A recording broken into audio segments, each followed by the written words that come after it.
అందరికీ నమస్కారం. నా పేరు doctor Praneet Reddy, Paediatrician Neonatologist from Prathima Hospitals Kachiguda. ఈరోజు మనం పిల్లల్లో దగ్గు, జలుబు గురించి మాట్లాడుకుందాం. సో యూజువల్గా దగ్గు అని చాలామంది కంప్లైంట్స్తో వస్తారు పేరెంట్స్. బేబీ బాగా దగ్గుతుంది సార్ అని. Cough is actually good. So యూజువల్గా కోల్డ్ వల్ల కాఫ్ ఉంటుంది. So we have two types, ఒకటి dry cough and wet cough. Wet cough అంటే లోపల ఉన్న సెక్రీషన్స్ సౌండ్. డ్రై కాఫ్ అన్నది పొడి దగ్గులో it doesn't mean it is dry యాక్చువల్గా. సో లోపల ఉన్న సెక్రీషన్స్ బయటికి రాలేనందువల్ల డ్రై కూడా ఉండొచ్చు. So these are the two types. So as physician మేమేమి అంటే వి ఆస్క్ కొన్ని క్వశ్చన్స్ అడుగుతాం మనం. సో మెయిన్ క్వశ్చన్స్ ఏంటిదంటే ఎప్పటి నుంచి ఉంది, డైలీ కంటిన్యూస్గా ఉందా లేకపోతే ఇంటర్మీడియట్ ఎప్పుడు ఒకసారి తగ్గడము మళ్ళీ నార్మల్ అయిపోతుంది. సెకండ్ థింగ్, మార్నింగ్ టైం ఎక్కువ ఉందా, నైట్ టైం ఎక్కువ ఉందా. ఫోర్త్ క్వశ్చన్, ఆ కాఫ్ అన్నది పడుకున్నప్పుడు అంటే వెన్ యూ లై డౌన్ అప్పుడు ఎక్కువ ఉందా లేకపోతే ఎర్లీ మార్నింగ్ టైమ్స్ ఎక్కువ ఉందా. సో వీటితో మనం we can differentiate type of cough. ఇప్పుడు కాఫ్కి కారణాలు చాలా ఉండవచ్చు. ఒకటి కార్డియాక్ కాజెస్ వల్ల, అంటే గుండె సంబంధించిన పిల్లల కంజెనిటల్ హార్ట్ డిజీజెస్ ఉన్నా, లేకపోతే పుట్ట జీఆర్డి అంటాము దానివల్ల తేన్పుళ్ళు. Third thing neurological. Fourth thing habitual అంటే కన్వీనియంట్ కాఫ్. సో అది టైంలోనే ఉంటుంది, అంటే పడుకున్నప్పుడు ఉండదు, డే టైంలోనే ఉంటుంది డ్రై కాఫ్, హాంకీ కాఫ్ అలా.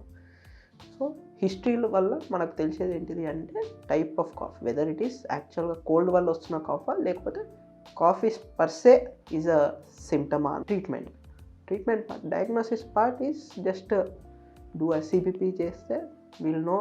అంటే ఈస్నోఫిలియా అలా ఏమన్నా ఉంది అనుకుంటే ఇట్ ఈస్ రియాక్టివ్, అంటే మన asthma, allergy type cough.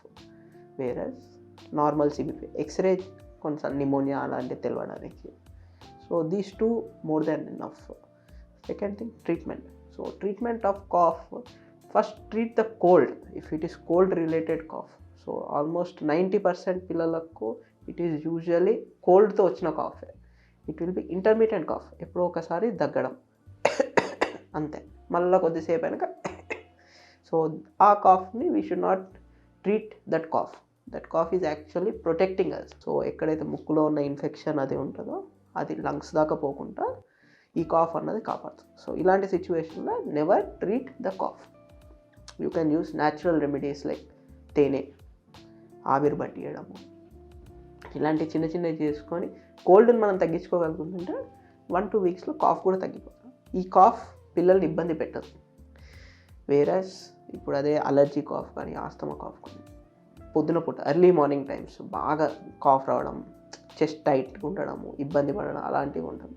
So అలాంటి కాఫ్కి we have to use a bronchodilators అలాంటిది.